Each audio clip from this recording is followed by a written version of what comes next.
السلام عليكم ورحمة الله.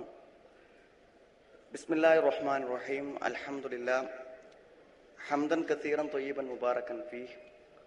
اللهم صل على محمد وعلى آل محمد كما صليت على إبراهيم وعلى آل إبراهيم وبارك على محمد وعلى آل محمد كما باركت على إبراهيم وعلى آل إبراهيم إنك حميد مجيد.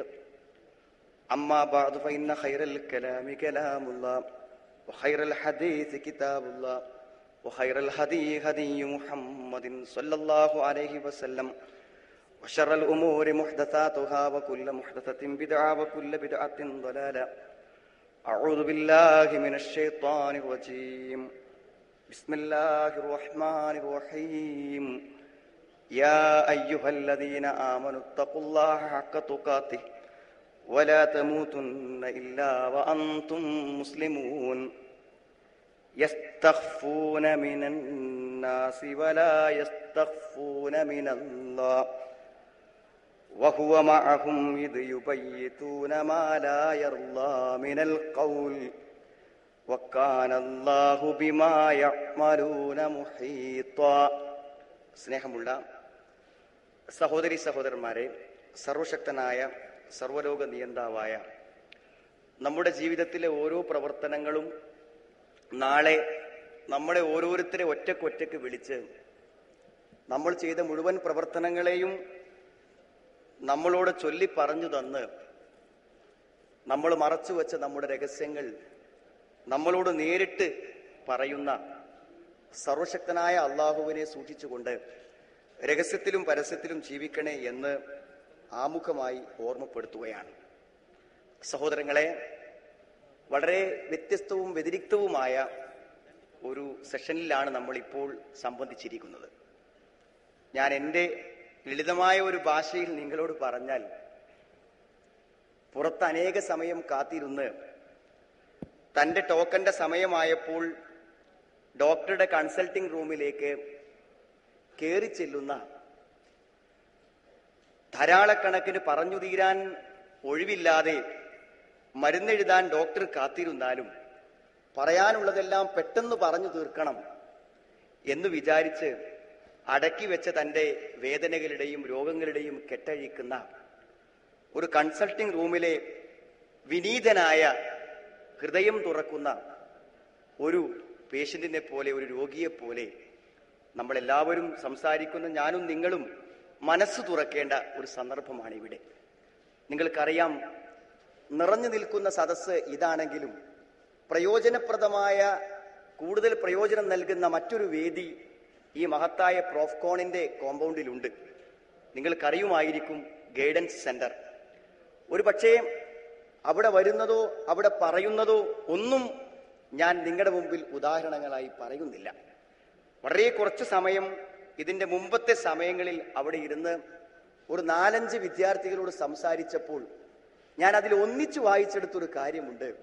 ആ മുഖങ്ങളിലെ നിസ്സഹായത, നല്ല ആരോഗ്യവും കുടുംബപരമായ നല്ല പശ്ചാത്തലവും സാമ്പത്തികമായ നല്ല ശേഷിയും ക്യാമ്പസിൽ തരക്കേടില്ലാതെ എല്ലാ കുട്ടികൾക്കുമുള്ളിലും മികവ് കാണിക്കുവാനും അവിടുത്തെ വലിയൊരു സ്റ്റാറായി ജീവിക്കുവാനും പറ്റിയ ആളുകൾ വളരെ വിനയത്തോടെ നിസ്സഹായതയുടെ മുഖത്തോടുകൂടെ കയറി വന്ന് കൗൺസിലറുടെ മുമ്പിലെ കസേരയിൽ ഇരിക്കുന്നത് അവിടുത്തെ ഒരു പ്രത്യേക അനുഭവമാണ്. കാരണം ജീവിതത്തിലെ എൻ്റെ പ്രശ്നങ്ങളിൽ നിന്ന് എന്നെ ഒന്ന് കരകയറ്റി തരണം എന്ന് ഒറ്റക്ക് പറയാൻ എല്ലാവർക്കുമുണ്ട്. ആരെങ്കിലും ഒറ്റപ്പെട്ടവർക്ക് മാത്രമല്ല. മറ്റൊന്നും ചിന്തിക്കാതെ ഒരാത്മീയമായ നിർവൃതിയിൽ ഇവിടെ ഇരുന്നപ്പോൾ, ഇവിടുത്തെ പ്രസംഗങ്ങളുടെ സ്വാധീനം എന്നൊന്നും ഞാൻ പറയുന്നില്ല, പക്ഷെ ഏകാന്തമായി തന്നെക്കുറിച്ച് ചിന്തിക്കാൻ ഒരു അവസരം കിട്ടിയപ്പോൾ ഒരു ചെറിയ കുറ്റബോധം, എനിക്കൊന്ന് മാറണം, എനിക്കൊന്ന് മാറാൻ പറ്റുമോ, എന്നെ ആരെങ്കിലും സഹായിക്കുമോ എന്ന് സ്വയം ചിന്തിച്ച് ഗൈഡൻസ് സെന്റർ അന്വേഷിച്ചു വന്ന ഒരു പിടി നിസ്സഹായർ രക്ഷ തേടി വരുന്നുണ്ട് യഥാർത്ഥത്തിൽ നമ്മുടെ ഗൈഡൻസ് സെന്ററിൽ. ഞാനിത് പറയുന്നത് സഹോദരങ്ങളെ, അത്തരം ഒരു ആത്മവിചിന്തനം നിങ്ങൾ എല്ലാവരെയും ഒറ്റക്കൊറ്റയ്ക്ക് ഇരുത്തി ഒരു സംസാരം സാധ്യമല്ലാത്തത് കൊണ്ട് തന്നെ നമ്മളൊക്കെ സമാനമായ അന്തരീക്ഷങ്ങളിലും കലാലയങ്ങളിലും പഠിക്കുന്നത് കൊണ്ട് നിങ്ങളിൽ ഒരാളൊരു ചോദ്യം ചോദിക്കുമ്പോൾ അത് 1000 ആളുകളുടെ ചോദ്യമാണ്. നമുക്ക് തുറന്ന് ചോദിക്കാം. ഈ അടച്ചിട്ട റൂമിൽ നമ്മൾ എത്ര പേരുണ്ടെങ്കിലും നമ്മുടെ ഹൃദയം തുറന്ന ഒരു പരിഹാരത്തിന്റെ അന്വേഷണമാണ് ഇവിടെ നമ്മൾ നടത്താൻ ഉദ്ദേശിക്കുന്നത്. ഞാൻ 1-2 ചോദ്യങ്ങൾ എൻ്റെ സുഹൃത്തുക്കളോട് ഈ ഒരു സെഷന്റെ പ്രത്യേകത പരിഗണിച്ചുകൊണ്ട് ഞാൻ ചോദിക്കുകയാണ്. ഞാൻ സംസാരിച്ച എൻ്റെ പല സുഹൃത്തുക്കളിൽ നിന്നും ഞാൻ രൂപീകരിച്ചെടുത്ത എൻ്റെ മനസ്സിന്റെ ഒരു നിഗമനമാണ്. ഇതിലെ ശരിതെറ്റുകൾ കണ്ടെത്തേണ്ടത് നിങ്ങൾ തന്നെയാണ്. ഞാൻ ചോദിക്കുന്ന ചോദ്യം, ഏറ്റവും കൂടുതൽ നാം സംസാരിച്ചത് ആരോടാണ്? ഏറ്റവും അധികം നമ്മളോട് സംസാരിച്ചത് ആരാണ്? ഒരു പക്ഷേ നിങ്ങളുടെ സുഹൃത്തിനെ കുറിച്ച് നിങ്ങൾക്ക് ഓർമ്മ വരുന്നുണ്ടാവാം, മാതാപിതാക്കളെ കുറിച്ച് ഓർമ്മ വരുന്നുണ്ടാകാം. പക്ഷെ ഞാൻ ചോദിക്കുന്ന ചോദ്യത്തിന്റെ ഉത്തരം അതൊന്നുമല്ല. അതൊക്കെ മാറ്റി നിർത്തി വീണ്ടും നിങ്ങൾ നിങ്ങളുടെ മനസാക്ഷിയോട് ചോദിക്കൂ, ഏറ്റവും അധികം നിങ്ങളോട് സംസാരിച്ചത് ആരാണ്? നിങ്ങൾ ഏറ്റവും അധികം സംസാരിച്ചത് ആരോടാണ്? ഉത്തരം ഞാൻ പറയാനിരിക്കുന്നു. വീണ്ടും ഞാൻ നിങ്ങളോട് ചോദിക്കുന്നു, അടുത്തൊരു ചോദ്യം, നമ്മളോട് ചോദിക്കപ്പെട്ട ചോദ്യങ്ങളിൽ ഉത്തരം പറയാൻ നാം വിഷമിച്ചത് ആരോടാണ്? ധാരാളം ആളുകൾ നമ്മളോട് ചോദ്യങ്ങൾ ചോദിച്ചിട്ടുണ്ട്. അതിൽ ഉത്തരം പറയാൻ നമ്മൾ പ്രയാസപ്പെട്ടത് ആരോടാണ്? ഇതിന്റെ എല്ലാം ഉത്തരം ഒരേ ഒരു ഉത്തരം മാത്രമാണ്. സഹോദരങ്ങളെ, വീണ്ടും ഞാൻ ചോദിക്കുന്നു, നമ്മളെ സംബന്ധിച്ചിടത്തോളം സംതൃപ്തിപ്പെടുത്താനാണ് നാം ശ്രമിക്കുന്നത്. നമുക്ക് പഠിക്കുവാൻ സൗകര്യം ഏർപ്പെടുത്തുന്ന മാതാപിതാക്കളെ സംതൃപ്തിപ്പെടുത്തണം, നമ്മളെ പഠിപ്പിക്കുന്ന അധ്യാപകന്മാരെ സംതൃപ്തിപ്പെടുത്തണം. പക്ഷെ എത്ര ശ്രമിച്ചിട്ടും സംതൃപ്തിപ്പെടുത്തുന്നതിൽ നാം പരാജയപ്പെട്ടത് ആരുടെ കാര്യത്തിലാണ്? ഇതിന്റെ ഉത്തരം എല്ലാം ഒന്നാണ്. നിങ്ങളുടെ മനസ്സിൽ വന്നു കാണും, നമ്മുടെ മനസ്സ് എപ്പോഴും സംസാരിക്കുകയാണ്, ശരിയല്ലടോ, നീ ചെയ്യുന്നത് ശരിയല്ല, നീ പ്രവർത്തിക്കുന്നത് ശരിയല്ല, നീ സംസാരിക്കുന്നത് ശരിയല്ല, നീ നന്ദിയില്ലാത്തവനാണ്, നീ ആലോചിക്കാത്തവനാണ്, നീ വിഡ്ഢിത്തമാണ് ചെയ്തുകൊണ്ടിരിക്കുന്നത്, നിനക്ക് തിരുത്താൻ സമയമായില്ലേ? എപ്പോഴും മനസ്സ് നമ്മളോട് ചോദിക്കുന്നു. എന്തെങ്കിലും ഒരു കാര്യത്തിൽ എൻഗേജ്ഡ് ആവാത്ത സമയങ്ങളിലെല്ലാം സഹോദരങ്ങളെ അത്യുച്ചത്തിൽ മനസ്സ് നമ്മളോട് സംസാരിക്കുന്നുണ്ട്. പക്ഷേ ആ ബഹളമയമായ സംസാരങ്ങളെ നമ്മൾ കേട്ടിരുന്നുവെങ്കിൽ നിങ്ങൾ പറയും, എന്നോട് ഏറ്റവും സംസാരിച്ചത് എന്റെ മനസ്സാണെന്ന് നമ്മൾ പറയും. മാത്രമല്ല, നമ്മൾ ഏറ്റവും കൂടുതൽ സംസാരിച്ചത് മനസ്സിനോടാണ്. കാരണം നമ്മുടെ മനസ്സിന് അംഗീകരിക്കാൻ പറ്റാത്തൊരു പ്രവൃത്തി മനസ്സ് ചെയ്യണമെങ്കിൽ മനസ്സിനെ പറഞ്ഞു ശരിയാക്കിയെടുക്കണം. നമ്മുടെ ശീലങ്ങൾക്കും നമ്മുടെ മതപരമായ അറിവുകൾക്കും വിരുദ്ധമായ ഒരു പ്രവർത്തനം ക്ലാസ് റൂമിലോ ക്യാമ്പസിലോ ബെഡ്റൂമിലോ വെച്ച് ചെയ്യണമെങ്കിൽ നമ്മുടെ മനസ്സിനെ ഒന്ന് വഴങ്ങിക്കിട്ടാൻ മനസ്സിനോട് കുറെ നാം സംസാരിക്കണം. എപ്പോഴും സംസാരിച്ച് നമുക്ക് കീഴ്പ്പെടുത്തി എടുത്തുകൊണ്ടാണ് നമ്മുടെ ദേഹേച്ഛകളെ നമ്മൾ സാക്ഷാത്കരിക്കുന്നത്. അതുകൊണ്ട് ഏറ്റവും അധികം നാം സംസാരിച്ചത് നമ്മുടെ മനസ്സിനോടാണ്. നമ്മളോട് ഏറ്റവും സംസാരിച്ചത് നമ്മുടെ മനസ്സാണ്. ഞാൻ ചോദിച്ച ഒരു ചോദ്യം കൂടെ നിങ്ങളുടെ മനസ്സിലുണ്ടാകും. സംതൃപ്തിപ്പെടുത്താൻ ഏറ്റവും പ്രയാസം മനസ്സിനെയാണ്. പണം കൊടുത്താലും വൈകാരികതകൾക്ക് മുഴുവൻ കീഴ്പ്പെട്ടു കൊടുത്താലും പറയുന്നതൊക്കെ അനുസരിച്ചാലും മനസ്സ് വീണ്ടും വീണ്ടും പറയും, പോരാ എന്ന് പറഞ്ഞുകൊണ്ടിരിക്കും. അതുകൊണ്ട് സംതൃപ്തിപ്പെടുത്താൻ ഏറ്റവും പ്രയാസമുള്ളത് മനസ്സിനെയാണ്. സഹോദരങ്ങളെ, ഈ ഒരു മനസ്സ് ഈ ഇരിക്കുന്ന എല്ലാവർക്കുമുണ്ട്, ഈ സംസാരിക്കുന്ന എനിക്കുമുണ്ട്. എന്തുകൊണ്ടാണ് മനസ്സ് ഇത്രമാത്രം നമ്മളെ ബുദ്ധിമുട്ടിക്കുകയും പ്രയാസപ്പെടുത്തുകയും ചെയ്യുന്നത് എന്നത് നാം ആലോചിക്കേണ്ട കാര്യമാണ്. അത് വിശുദ്ധ ഖുർആൻ നമുക്ക് പറഞ്ഞു തരുന്നുണ്ട്. ഇത് വെറുതെ ഫിലോസഫി പറയുകയോ തത്വശാസ്ത്രം പറയുകയോ എന്നല്ല സഹോദരങ്ങളെ. ലളിത സുന്ദരമായ ഒരു പരിഹാരം നമ്മുടെ മുന്നിലുണ്ട്. വിശുദ്ധ ഖുർആൻ മനസ്സിന്റെ രോഗങ്ങൾക്ക് മരുന്നാണ്. ഖുർആൻ 114 സൂറത്തും അതാണ്. അതിന്റെ ആഴങ്ങളിലേക്ക് ഇറങ്ങിച്ചെന്ന് അതിൽ നിന്നൊരു കാഴ്ചപ്പാട് രൂപീകരിച്ചെടുത്താൽ സഹോദരങ്ങളെ, പുതിയൊരു മനുഷ്യനായേ നിങ്ങൾ ഈ കവാടത്തുനിന്ന് പുറത്തിറങ്ങൂ. പുതിയൊരു മനുഷ്യനായി മാത്രമേ നിങ്ങൾ തിരിച്ച് നാളെ ക്യാമ്പസിലേക്കും വീട്ടിലേക്കും പോകും. ആ കാഴ്ചപ്പാട് നമുക്കുണ്ടാകുമ്പോൾ നാം മാറിയിട്ടുണ്ടായിരിക്കും. നിങ്ങളോട് പരിചയപ്പെട്ടവരും ഫോൺ ചെയ്തവരും നിനക്കെന്തു പറ്റി എന്ന് നമ്മളോട് തിരിച്ചു ചോദിക്കും. ആ ഒരു മാറ്റം നമുക്ക് ഉണ്ടാക്കി തരാൻ യഥാർത്ഥത്തിൽ ഒരു ആത്മവിചിന്തനം കൊണ്ട് നമുക്ക് പറ്റും. ഖുർആന്റെ ഒരു കാഴ്ചപ്പാട് കൊണ്ട് പറ്റും. ഏറ്റവും ഒന്നാമത്തെ ഒരു കാര്യം എന്താ വെച്ചാൽ, മനസ്സിങ്ങനെ ഏറ്റവും അധികം മനുഷ്യനെ തിന്മക്ക് പ്രേരിപ്പിക്കുമെന്ന് ഖുർആൻ പറയുന്നുണ്ട്. വമാ ഉബർരിഉ നഫ്സി ഇന്നൻ നഫ്സ ലഅമ്മാറത്തും ബിസ്സൂഇ ഇല്ലാ മാ റഹിമ റബ്ബി ഇന്ന റബ്ബി ഗഫൂറുർ റഹീം. ഇതാര് പറഞ്ഞു എന്ന് നമ്മൾ ആലോചിക്കണം. സഹോദരങ്ങളെ, തെറ്റ് പറ്റും എന്ന് ആരാ പറയുന്നത് നിങ്ങൾ ആലോചിക്കണം. അതായത് അതിശക്തമായ ഒരു സമ്മർദ്ദത്തിന് പ്രലോഭനങ്ങൾക്ക് വഴങ്ങാതെയാണ് യൂസുഫ് നബി എന്ന ചെറുപ്പക്കാരൻ പിടിച്ചത്. ആരാ പ്രലോഭിപ്പിക്കുന്ന അറിയും? തനിക്ക് ഉത്തരവാദിത്തപ്പെട്ട വീട്ടമ്മയായിട്ടുള്ള സഹോദരി നിർബന്ധിച്ച് എല്ലാ പ്രലോഭനങ്ങളും, ഒരു അന്യ പുരുഷനെ പ്രലോഭിപ്പിക്കാവുന്ന എല്ലാ പ്രലോഭനങ്ങളും നടത്തിയിട്ട് കീഴ്പ്പെട്ടില്ല. എന്നിട്ട് ബലാത്കാരമായി പിടിച്ചിട്ട് റൂമിലടച്ചു. ഒല്ലിക്കത്തിൽ അബുവാബ് കാലത്ത് ഹൈത്തലക്, വാതിലുകൾ മുഴുവൻ കൊട്ടിയടച്ച് പ്രലോഭനങ്ങൾക്ക് വഴങ്ങാത്ത ചെറുപ്പക്കാരനെ ബലാത്കാരമായി തന്റെ ആഗ്രഹങ്ങളെ പൂർത്തീകരണത്തിന് വേണ്ടി ഒരു സ്ത്രീ വാതിലടച്ചിരിക്കുകയാണ്. അവിടുന്ന് കുതറി ഓടുകയാണ്. വിശുദ്ധ ഖുർആനാ പറഞ്ഞത് 12-ാമത്തെ അധ്യായം സൂറത്ത് യൂസുഫിൽ. കുതറി ഓടുകയാണ് പുറത്തേക്ക്. പുറത്തേക്ക് ഓടുന്ന സമയത്ത് നിരപരാധിയായ യൂസുഫ് നബി അലൈഹി സ്വലാം കുറ്റവാളിയായ ആ സ്ത്രീ നിരപരാധിയുമായി അഭിനയിക്കുകയാണ് യജമാനന്റെ മുന്നിൽ. സംഭവങ്ങൾ നമുക്കറിയാം. എന്നിട്ട് എല്ലാ പ്രലോഭനങ്ങളെ അതിജീവിച്ച് ബലാത്കാരങ്ങൾ അതിജീവിച്ച യൂസുഫ് നബി പറയാണ്, തെറ്റിന്ന് ഞാൻ തൽക്കാലം രക്ഷപ്പെട്ടിട്ടുണ്ട്, പക്ഷേ തെറ്റുകൾക്ക് വേണ്ടി കൽപ്പിക്കാത്തതാണ് എന്റെ മനസ്സെന്ന് ഞാൻ പറയില്ല. വമാ ഉബർരിഉ നഫ്സി ഇന്നൻ നഫ്സ ലഅമ്മാറത്തും ബിസ്സൂഇ. എന്റെ കുറ്റത്തിന്റെ കാര്യത്തിൽ ഞാൻ എന്റെ മനസ്സിനെ മാറ്റി നിർത്തുന്നില്ല. അമ്മാറത്തും ബിസ്സൂ, അത്യധികമായി കുറ്റം ചെയ്യാൻ കൽപ്പിക്കും മനസ്സ്. അതാ ഞാൻ പറഞ്ഞ, മനസ്സ് ഏറ്റവും അധികം സംസാരിക്കും നമ്മളോട്. ഒരു കുറ്റം ചെയ്യാൻ, ഒരു അവിഹിതമായ ഒരു നോട്ടം ചെയ്യാൻ, ഒരു അവിഹിതമായ ബന്ധം സ്ഥാപിക്കാൻ രാത്രി 12 മണിക്ക് ഹോസ്റ്റലിന്റെ റൂമിന്റെ പുറത്തിറങ്ങി ഇയർഫോൺ വെച്ച് മണിക്കൂറുകളോളം സംസാരിക്കാൻ പറ്റാത്ത ഒരാളോട് സംസാരിക്കുമ്പോൾ നമ്മുടെ മനസ്സിനെ നാം പറഞ്ഞ് പാകപ്പെടുത്തിയെടുത്ത് മാത്രമേ നമുക്ക് പറ്റുള്ളൂ. മനസ്സ് തിന്മയ്ക്ക് വേണ്ടി കൽപ്പിച്ചുകൊണ്ടിരിക്കും. സഹോദരങ്ങളെ, ആ പ്രലോഭനങ്ങളിൽ നിന്ന് രക്ഷപ്പെടാൻ സാധിക്കുന്ന സൗഭാഗ്യവാന്മാരുണ്ട്. അവരെ കുറിച്ചാണ് ആ വചനത്തിന്റെ അവസാനം പറഞ്ഞത്, ഇല്ലാ മാ റഹിമ റബ്ബി ഇന്ന റബ്ബി ഗഫൂറുർ റഹീം. എന്റെ റബ്ബ് അനുഗ്രഹം ചൊരിഞ്ഞവർ. ഞാൻ പറഞ്ഞ ഏറ്റവും വലിയ കാരുണ്യം എന്താണ് സഹോദരങ്ങളെ? ഈ തിന്മയുടെ പ്രലോഭനങ്ങളെ അതിജീവിച്ച് പിടിച്ചു നിൽക്കാൻ പറ്റുന്നവൻ കാരുണ്യത്തിലാണ്. എന്തൊരു സന്തോഷായിരിക്കും ജീവിതത്തിൽ. നിങ്ങൾ ഈ തിന്മകളുടെ പിടുത്തങ്ങളിൽ നിന്ന് മോചനം നേടിയാൽ സഹോദരങ്ങളെ, ഒരു 10 കൊല്ലം ജയിലിൽ കടന്ന് മോചിപ്പിക്കപ്പെടുന്നവനേക്കാളും ആത്മനിർവൃതി ഈ തെറ്റുകൾ മനസ്സൊന്ന് ഒഴിവായി ആ ചിന്തകളെ കടിഞ്ഞാണിട്ട് നാം സംശുദ്ധമായി ജീവിക്കുക നമുക്ക് കിട്ടുന്നതാണ്. അത് അല്ലാഹ് തരേണ്ട ഒരു റഹ്മത്താണ്. അത് കിട്ടണം. യഥാർത്ഥത്തിൽ ഇത്തരം തെറ്റുകൾ നമുക്ക് സംഭവിച്ചു പോകുന്നതിന്റെ ഏറ്റവും പ്രധാനപ്പെട്ട ഒരു വശം മാത്രമേ ഇതിന്റെ തുടക്കത്തിൽ പറയുന്നുള്ളൂ. നിങ്ങൾക്ക് ചോദിക്കാനും നമുക്ക് സംസാരിക്കാനും അവസരമുണ്ട്. ഒന്ന്, രഹസ്യ ജീവിതമാണ് സഹോദരങ്ങളെ ഏറ്റവും വലിയ പ്രശ്നം. രഹസ്യ ജീവിതത്തിൽ നമ്മുടെ പരസ്യമായി എല്ലാവരും നമ്മളെ അംഗീകരിക്കുന്നു. നമ്മുടെ രഹസ്യ ജീവിതത്തിന്റെ ലോകത്താണ് നമ്മളെല്ലാവരും പരാജയപ്പെട്ടുകൊണ്ടിരിക്കുന്നത്.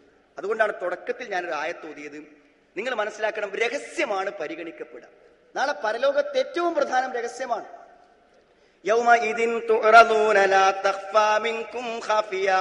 എല്ലാ രഹസ്യങ്ങളും പ്രദർശിപ്പിക്കപ്പെടുന്ന ഒരു ദിവസമാണ് പരലോകം. പരലോകം എന്ന് പറഞ്ഞാൽ തന്നെ അത് രഹസ്യങ്ങളെ കുറിച്ച് വിചാരണ ചെയ്യാനുള്ള ലോകമാണ്. നിങ്ങൾ ആലോചിക്കണം, ആ രഹസ്യങ്ങൾ വളരെ കൃത്യമായി അറിയുന്ന ഒരാൾ ഡേറ്റും സമയവും വെച്ച് നമ്മളോട് ചോദിക്കും, ജനങ്ങളിൽ നിന്നും നിങ്ങളെല്ലാം ഒളിപ്പിച്ചു വെക്കുന്നു, മറച്ചു വെക്കുന്നു. അല്ലേണീ പറയണത്, ജനങ്ങളിൽ നിന്നെല്ലാം ഒളിപ്പിച്ചു വെക്കുന്നു. സഹോദരങ്ങളെ, നാം ചെയ്യുന്ന തിന്മകളെ, അനാശ്വാസ പ്രവർത്തനങ്ങളെ, മാനസികമായ മനസ്സിനുള്ളിൽ നടക്കുന്ന വ്യഭിചാരങ്ങളെ, അവിഹിത പ്രവർത്തനങ്ങളെ ആരും അറിയണില്ല. ജനങ്ങളുടെ മുമ്പിലൊക്കെ നമ്മൾ വിശുദ്ധന്മാരാണ്. എന്നാൽ അള്ളാഹുവിൽ നിന്ന് നിങ്ങൾ ഒന്നും ഒളിച്ചു വെച്ചിട്ടില്ല. ഈ ഓഡിറ്റോറിയത്തിൽ കയറിയിരിക്കുന്നത് വരെ സ്വകാര്യ ജീവിതത്തിൽ എന്തെല്ലാം ചോർച്ചകൾ നടന്നിട്ടുണ്ടോ അതൊക്കെ ഒരു വീഡിയോയിൽ പകർത്തിയതിനേക്കാളും ക്ലാരിറ്റിയോടുകൂടെ പകർത്തപ്പെട്ട് നമ്മുടെ മുമ്പിൽ അവതരിപ്പിക്കപ്പെടാനിരിക്കുന്നു. അള്ളാഹു അതെല്ലാം കണ്ടിരിക്കുന്നു.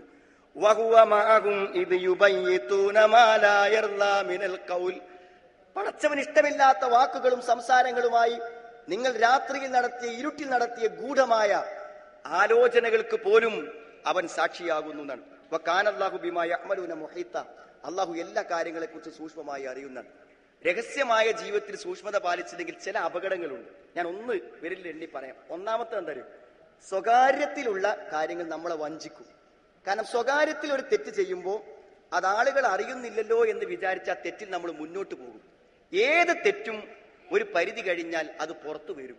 അതുകൊണ്ട് സഹോദരങ്ങളെ, രഹസ്യമാണല്ലോ എന്ന് വിചാരിച്ച് ചെയ്ത് അവസാനം അത് പരസ്യമാകുമ്പോൾ നമ്മുടെ സ്വന്തം അഭിമാനവും നമ്മുടെ മാതാപിതാക്കളുമായുള്ള പരിശുദ്ധമായ ബന്ധവും നമ്മുടെ ജീവിതവും എല്ലാം തകർത്തെളിയുന്ന ഒരു വഞ്ചനയാണ്. ഒരു വഞ്ചനയിൽ നമ്മളെ എത്തിക്കാൻ രഹസ്യ ജീവിതത്തിന് പറ്റും. അതുകൊണ്ട് പല ആളുകളും രഹസ്യമായി തുടങ്ങിയ പല തെറ്റുകളും അതിന്റെ പരിധി കഴിയുമ്പോൾ പുറത്തു വരികയും അപകടകരമായ ഒരു അവസ്ഥ സ്വന്തം ജീവിതത്തിൽ വരികയും ചെയ്യും.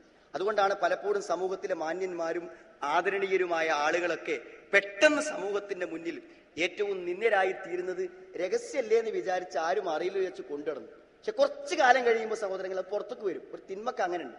ഏത് തിന്മയും ഒരു പരിധി വിട്ടാൽ അത് പുറത്തേക്ക് വരും. ആരും അറിയാതെ മദ്യം ഉപയോഗിച്ചവൻ അതിന്റെ അളവ് വർദ്ധിച്ചു വരുമ്പോൾ അവൻ മദ്യപാനിയാകും. ഇന്നല്ലെങ്കിൽ നാളെ അവിഹിതമായ ഒരു ബന്ധം പരിശുദ്ധമെന്ന് വിചാരിച്ച് കാത്തു സൂക്ഷിച്ചു വന്നവൻ നാളെ ഒരിക്കൽ മറപ്പിച്ച് ചീന്തി പുറത്തു വന്ന് അവൻ അപമാനിതനാകും. തെറ്റുകൾക്ക് അങ്ങനെ ഒന്നുണ്ട്, ഇന്ന് അങ്ങനെയാണ്. അതുകൊണ്ട് രഹസ്യമല്ലേ, അറിയുന്നില്ലല്ലോ എന്ന് വിചാരിച്ച് തുടങ്ങുന്നത് രഹസ്യത്തിൽ കുറച്ച് മുന്നോട്ട് പോകുമ്പോൾ അത് പുറത്തേക്ക് വരും. രണ്ടാമത്തെ എന്താ അറിയൂ, രഹസ്യ ജീവിതം നമുക്കൊരു പരാജയം സമ്മാനിക്കും. നബി സ്വല്ലല്ലാഹു അലൈഹി വസല്ലമയുടെ ഒരു വാക്ക് അല്പം ഈമാനുള്ളവന്റെ മനസ്സിലുണ്ടെങ്കിൽ സഹോദരങ്ങളെ, ഇനി ഒരു രഹസ്യ സംഗമം തിന്മയുടെ കാര്യത്തിൽ എനിക്കും നിങ്ങൾക്കും ഉണ്ടാവില്ല. നബി സ്വല്ലല്ലാഹു അലൈഹി വസല്ലം പറയാണ്, അലമന്നാക്കുവാമൻ, എനിക്ക് കുറച്ച് ആൾക്കാരെ അറിയാം, എനിക്ക് കുറച്ച് ആളുകളെ പരിചയമുണ്ട്. മിൻ ഉമ്മത്തി, എന്റെ സമുദായത്തിൽപ്പെട്ടവരാണവർ.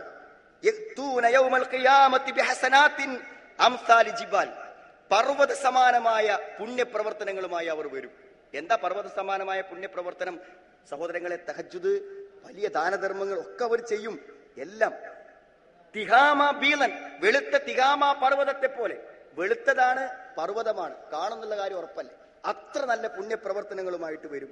എന്നിട്ട് അവനെന്ത് ചെയ്യും? അള്ളാഹു ആ പ്രവർത്തനങ്ങളെ മുഴുവൻ ധൂളികളാക്കി മാറ്റും. അവൻ ചെയ്ത നന്മ മുഴുവനും സഹോദരങ്ങളെ പൊടിച്ചു പാറ്റപ്പെടും. ഇത് കേട്ടുന്ന സഹാബികൾക്ക് സഹിച്ചില്ല. നിങ്ങളുടെ മനസ്സിൽ വരുന്നുണ്ടാകും ആ ചോദ്യം. റസൂലുള്ളാഹിയോട് അവർ പറഞ്ഞു, യാ റസൂലല്ലാഹ് സിഫ്ഹും ലനാ, അവരാരാണെന്ന് ഞങ്ങൾക്ക് പറഞ്ഞു തന്നേ പറ്റൂ. പർവ്വത സമാനമായ പുണ്യങ്ങൾ ചെയ്ത് അത് മുഴുവനും ധൂളികളാക്കി പറത്തപ്പെട്ട് പരാജയത്തിലും നഷ്ടത്തിലും കലാശിക്കുന്നവരാരാണ് എന്ന് ഞങ്ങൾക്ക് പറഞ്ഞു തരണം. നബി സ്വല്ലല്ലാഹു അലൈഹി വസല്ലം അവർക്ക് പറഞ്ഞു കൊടുത്ത വാക്ക് എന്റെ സഹോദരന്മാർ ശ്രദ്ധിച്ചു കേൾക്കണം. അമ ഇന്നഹും, അവരാരറിയോ? ഇഖ്വാനുക്കും, നിങ്ങളുടെ സഹോദരങ്ങൾ തന്നെ. വമിൻ ജിൽദത്തിക്കും, നിങ്ങളിൽപ്പെട്ടവരാണവർ. വയഖുദൂന മിനൽ ലൈലി കമാ തഖുദൂൻ, നിങ്ങൾ രാത്രി നിസ്കരിക്കുന്ന പോലെ അവർ രാത്രി നമസ്കരിക്കുന്നവരാണ്. എന്നിട്ട് വലാകിന്നഹും അഖ്വാമുൻ ഇദാ ഖലൗ, എന്നാൽ അവർക്ക് ആരും കാണാത്ത സ്വകാര്യ നിമിഷങ്ങൾ കിട്ടിയാൽ ബിമഹാരിമില്ലാഹി ഇൻതഹഖുഹ, അള്ളാഹുവിന്റെ പരിശുദ്ധമായ കാര്യങ്ങളെ അവർ പിച്ചു ചീന്തുന്നതാണ്. സഹോദരങ്ങൾ, ഒരു ഭാഗത്ത് നന്മയുടെ മുഖം, മറ്റൊരു ഭാഗത്ത് സ്വകാര്യ ജീവിതത്തിൽ തിന്മകളുമായിട്ടുള്ള ബന്ധം. നോക്കൂ നിങ്ങൾ, അവന്റെ മുഴുവൻ പ്രവർത്തനങ്ങളും പരലോകത്ത് എന്ത് ചെയ്യും? ധൂളികളാക്കപ്പെടുമെന്നാണ് നാം മനസ്സിലാക്കണം. അപ്പൊ രഹസ്യമാണ് എന്നത് നമ്മൾ സൂക്ഷിച്ചില്ലെങ്കിൽ വലിയ പരാജയവും അപകടവും നമുക്ക് നാളെ വരും. അതിലുപരി ഒരു കാര്യം കൂടെ ഞാൻ സൂചിപ്പിക്കുന്നു. നമ്മുടെ രഹസ്യമായി ചില തിന്മകൾക്ക് വേറൊരു കാര്യമുണ്ട് സഹോദരങ്ങൾ. നമ്മൾ പലപ്പോഴും നമ്മുടെ ആത്മസുഹൃത്തുക്കളോട്, ക്യാമ്പസിലെ ആണും പെണ്ണുമായിട്ട് നമ്മുടെ ഫ്രണ്ട്സിനോടൊക്കെ നമ്മൾ എന്ത് ചെയ്യുന്നവരും നമ്മുടെ രഹസ്യ ജീവിതം പങ്കുവെക്കും. നിങ്ങൾ ഒരിക്കലും ചെയ്യരുത്. നിങ്ങൾ ചെയ്ത ഒരു തെറ്റ് ഒരു സന്ദർഭത്തിലും, ഏത് ആത്മബന്ധത്തിലും, ഏത് സൗഹൃദത്തിന്റെ ഏത് നിമിഷങ്ങളിലും പങ്കുവെക്കരുത്. കാരണം എന്താ? നമ്മളെ തെറ്റ് മുഴുവൻ പടച്ചോൻ മറച്ചു വെച്ചതുകൊണ്ടാണ് നമ്മൾ അഭിമാനത്തോടെ ഇവിടെ ജീവിക്കുന്നത്. എല്ലാവർക്കും അപാകതകളുണ്ട്. അത് പരലോകത്തും കൂടെ മറച്ചു വെച്ച് സ്വർഗം തരാൻ പടച്ചോൻ തീരുമാനിച്ചുവെങ്കിൽ അത് മറ്റൊരു കാതിൽ എത്തിക്കാതിരിക്കുക. അത് പുറത്ത് കിട്ടാൻ തന്നെ പ്രയാസമാകും എന്ന് അള്ളാഹു നമ്മൾ അറിയിക്കുന്നുണ്ട്. പലപ്പോഴും ഈ ക്യാമ്പസിലുള്ള വിഹിതവും അവിഹിതവുമായ ബന്ധങ്ങളിലൊക്കെ പലപ്പോഴും നമ്മൾ ഷെയർ ചെയ്യുന്നത് നമ്മുടെ ജീവിതത്തിലെ അരാജകത്വങ്ങളെയും തിന്മകളെയാണ്. നല്ലോണം സൂക്ഷിക്കണം സഹോദരങ്ങളെ. നമ്മുടെ രഹസ്യ ജീവിതത്തെ നാം നന്നായി കാത്തു സൂക്ഷിക്കണം. ഒരു പക്ഷേ ഇനി നിങ്ങളുടെ ചോദ്യങ്ങൾ, യഥാർത്ഥത്തിൽ നിങ്ങളുടെ മനസ്സിൽ ഈ ഒരു ആമുഖം ഉൾക്കൊള്ളുമ്പോൾ നമുക്ക് വരുന്ന ചോദ്യങ്ങൾ എന്താ വെച്ചാൽ, ഞാൻ മാറാൻ റെഡിയാണ്, എന്നെ നിങ്ങൾ സഹായിക്കണം. സഹോദരങ്ങളെ, നല്ലൊരു മനസ്സ് അങ്ങനെ പറയാതിരിക്കില്ല. എന്നെ നിങ്ങൾ സഹായിക്കണം. ആ സഹായമാണ് സഹോദരങ്ങളെ ഈ പാനലിൽ ചെയ്യാണ്. നിങ്ങൾ ചോദിക്കാൻ മടിക്കരുത്. ഒരാളെ ചോദ്യമല്ല, നമ്മുടെ ഈ ഇരിക്കുന്ന മുഴുവൻ ആളുകളെയും സ്വകാര്യമായി വിളിച്ച് ഒരു കൗൺസിലിംഗ് നടക്കൂ. നമുക്ക് എല്ലാവർക്കും ചോദിക്കാനുള്ള ചോദ്യം. ഞാൻ പറഞ്ഞത് ആ ചോദ്യങ്ങൾ നമ്മളെ സഹായിക്കും. ഞാൻ പറഞ്ഞ എത്രയോ പ്രാവശ്യം ആഗ്രഹിച്ചിട്ടും പ്രാർത്ഥിച്ചിട്ടും പുറത്തു കടക്കാൻ പറ്റാത്ത തിന്മകളെ കുറിച്ച്, അതിശക്തമായ തിന്മയാണെന്ന് മനസാക്ഷി പറയുമ്പോഴും ചില ന്യായങ്ങൾ പിശാച് നമുക്ക് പറഞ്ഞു തന്നിട്ടുണ്ടായിരിക്കും. ആ ന്യായങ്ങൾ എത്രമാത്രം ശരിയാണെന്ന് നമ്മൾ വിശകലനം നടത്തണം. അത് ശരിയല്ലെങ്കിൽ, അതൊരു വലിയ തിന്മയാണെങ്കിൽ സഹോദരങ്ങളെ, പരലോകത്ത് അപകടം നമുക്ക് സംഭവിക്കും. ഒരു സ്മോക്കിങ്ങിന്റെ അഡിക്ഷൻ ആയാൽ പോലും നമുക്ക് രക്ഷപ്പെടാൻ വഴികളുണ്ട്. അതിന് മതപരമായ മാർഗനിർദ്ദേശങ്ങളുണ്ട്. സഹോദരങ്ങൾ, ഒരു പക്ഷേ ഇവിടേക്ക് വരുമ്പോൾ പോലും നമുക്കിടയിൽ ആൺകുട്ടികൾക്കും പെൺകുട്ടികൾക്കും തമ്മിൽ നമുക്ക് അവിഹിതമെന്ന് തോന്നാത്ത അവിഹിതമായ ബന്ധങ്ങൾ ഉണ്ടാകും. അത്തരം ബന്ധങ്ങളിൽ സംബന്ധിച്ച് നമുക്ക് നമ്മുടേതായ ചില ന്യായങ്ങൾ ഉണ്ടാകും. ആ ന്യായം നിങ്ങൾ നിങ്ങളുടെ സുഹൃത്തിനോട് പറയുന്ന ന്യായമായിരിക്കാം. പക്ഷെ ഇസ്ലാമികമായ ആ ന്യായം എത്ര ശരിയാണെന്ന് നമ്മൾ ഇവിടെ ഒരു ആത്മപരിശോധന നടത്തണം. നമ്മുടെ കയ്യിലിരിക്കുന്ന മൊബൈൽ ഫോണുകളും നെറ്റും ഒരു പക്ഷേ കണക്കില്ലാത്ത പാപങ്ങളെ ഓരോ ദിവസം ഉറങ്ങുമ്പോഴേക്കും നമ്മുടെ കർമ്മരേഖയിലേക്ക് കൂട്ടിച്ചേർക്കുന്നുണ്ടായിരിക്കാം. നമുക്കതിൽ നിന്ന് രക്ഷപ്പെടാനുള്ള വഴികളെക്കുറിച്ചും അതിന്റെ മാർഗനിർദ്ദേശങ്ങളെക്കുറിച്ചും നമുക്ക് പറയാൻ പറ്റും. നമ്മുടെ ഹൃദയം തുറന്ന് ഒരു മാറ്റത്തിന് വേണ്ടി ആഗ്രഹിച്ച് സംശുദ്ധമായ ഒരു മനസ്സോടുകൂടെ അതിന്റെ നിർവൃതിയും ആഹ്ലാദവും ആനന്ദവും അനുഭവിച്ച് രഹസ്യവും പരസ്യവും ഒരുപോലെയാക്കി മുന്നോട്ട് പോകുമ്പോൾ സഹോദരങ്ങളെ, ആത്മധൈര്യത്തോടുകൂടെ ആത്മവിശ്വാസത്തോടുകൂടെ ജീവിക്കുവാനും മരണത്തെപ്പോലും അതിജീവിക്കുവാനും പരലോകത്ത് വിജയം വരിക്കുവാനും നമുക്ക് പറ്റും. അതുകൊണ്ട് ഇനി കർമ്മരേഖകൾ ലഭിക്കുമ്പോൾ ഇന്നത്തെ ഡേറ്റ് മുതൽ മരണം വരെയുള്ള ഡേറ്റുകളിൽ പാപങ്ങളുടെ എണ്ണം കുറക്കാൻ, നമ്മുടെ തിന്മകളെ കുറക്കാൻ, നന്മയിലേക്ക് നമ്മുടെ ജീവിതത്തെ മാറ്റി എഴുതാൻ, ഒരു പുതിയ വഴിത്തിരിവിലൂടെ, ഒരു പുതിയ പാതയിലൂടെ പ്രോഫ്കോണിൽ നിന്നും നമുക്ക് തിരിച്ചു പോകാൻ, നമ്മളിലുള്ള ആ മാറ്റം നമ്മുടെ മാതാപിതാക്കൾക്കും നമ്മുടെ സുഹൃത്തുക്കൾക്കും നമ്മുടെ അധ്യാപകന്മാർക്കും സമൂഹത്തിനും അനുഭവിക്കാനും, അതോടൊപ്പം നാളെ പരലോകത്ത് ഏറ്റവും സന്തോഷകരവും ആഹ്ലാദകരവുമായ പൂർണ്ണ സന്തോഷത്തിന്റെയും സംതൃപ്തിയുടെയും ഈശത്തുൻ റാലിയത്ത് എന്ന് വിശേഷിക്കപ്പെട്ട സ്വർഗത്തിന്റെ ഉടമകളാകുവാനും അള്ളാഹു നമ്മെ എല്ലാവരെയും അനുഗ്രഹിക്കുമാണ്. അള്ളാഹുവിന്റെ അപാരമായ അനുഗ്രഹത്താൽ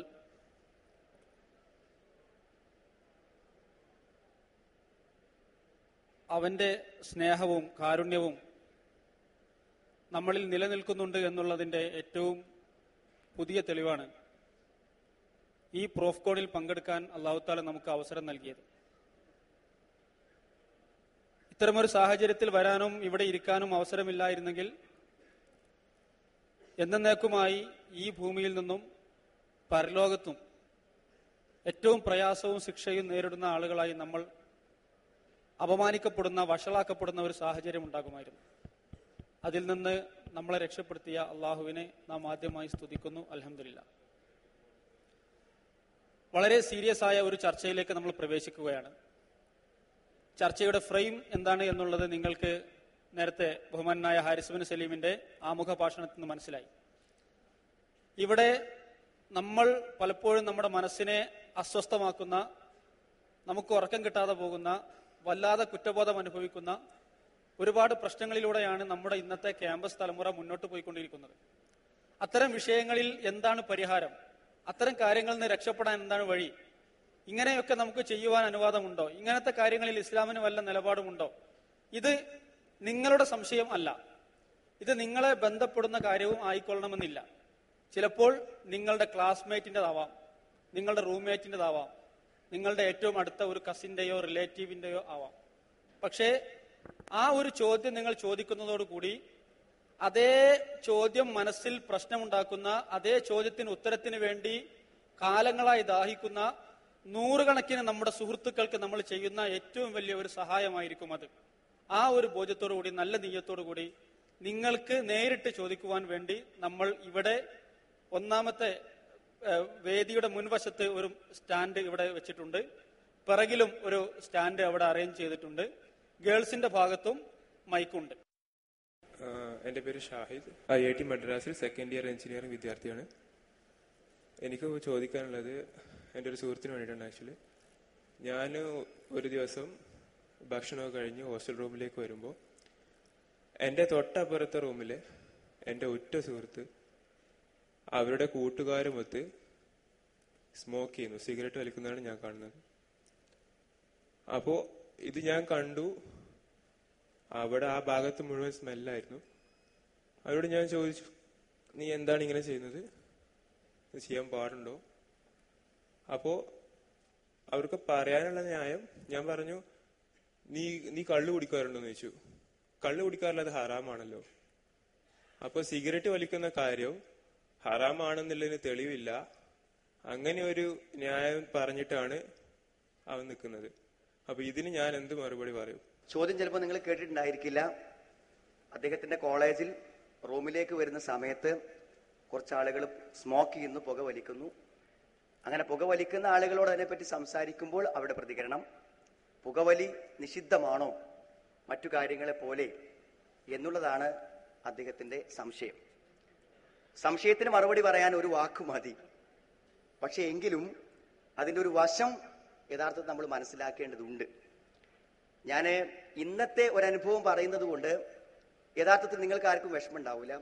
ഇന്ന് നമ്മുടെ കൂട്ടത്തിൽ പ്രോഫ്കോണിന് വന്നൊരു സുഹൃത്ത് വന്നിരുന്നു. അപ്പോൾ ഒരാൾ കൗൺസിലിംഗ് സെന്ററിൽ വന്നാൽ എന്താണ് ഇയാൾ പറയാൻ പോകുന്നത് എന്ന് വളരെ ആകാംക്ഷയോടെയാണ് നമ്മൾ കാത്തിരിക്കുക. ഇന്ന് ആ സുഹൃത്ത് പറഞ്ഞത് ചോദിച്ചൊരു കാര്യം, ഞാൻ പല തിന്മകളും എന്നിൽ ഉണ്ടായിരുന്നു. ഒരു വേള ഞാൻ മദ്യപിക്കുകയും ചെയ്തിട്ടുണ്ട്. പക്ഷെ എനിക്കത് നിർത്താൻ കഴിഞ്ഞിട്ടുണ്ട്. പക്ഷെ ഇന്ന് ഞാൻ അനുഭവിക്കുന്ന ഏറ്റവും വലിയ പ്രതിസന്ധി എന്റെ സ്മോക്കിംഗ് ആണ്, പുകവലി. എനിക്കത് നിർത്താൻ പറ്റുന്നില്ല. അതിനെന്തു സഹായമാണ് എനിക്ക് ചെയ്തു തരാൻ പറ്റുക എന്നാണ്. അപ്പോൾ അദ്ദേഹത്തിന്റെ ഒരു ചരിത്രവും ഞാൻ അദ്ദേഹത്തോട് പറഞ്ഞതിന്റെ ഒരു സമ്മറി പറഞ്ഞാൽ, അതിന്റെ നിഷിദ്ധമോ അല്ലയോ എന്നതിനപ്പുറം ഇനി ഞാൻ പുകവലിക്കില്ലെന്നൊരു പക്ഷേ നമുക്ക് തീരുമാനിക്കാൻ സാധിച്ചേക്കാം നമ്മളുടെ ആളുകൾക്ക്.